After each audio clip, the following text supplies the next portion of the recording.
Hi viewers, welcome back to my kitchen. Today I'm going to share a lunchbox recipe with methi leaves and potato. It's simple to make and healthy to eat. You can have it with chapathi as well as pair up with rice. This recipe will also be perfect for your kids' lunchbox.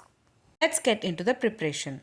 In a kadai, add 20 ml of oil, half spoon of cumin seeds, 5 to 6 garlic cloves, 2 medium-sized onion finely chopped and 1 green chilli finely chopped.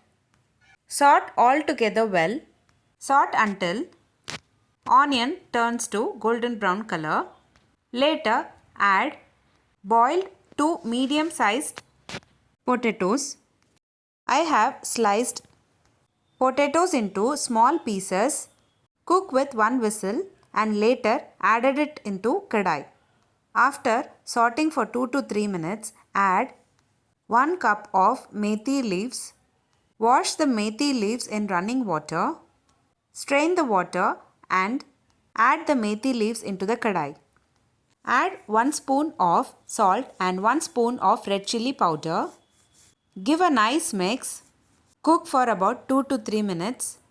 Mix it in cooked rice and you can pack this for your lunch box. That's it, very simple and easy.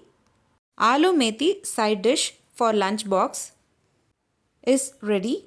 If you like this video, please give a like and share to your friends. Also don't forget to subscribe to my channel to get to know many interesting recipes. I have shared many interesting recipes in this channel. I will provide all the recipe links series wise in the description box below. Please do check on the same. Let me meet you again in my upcoming interesting recipe. Thanks for watching.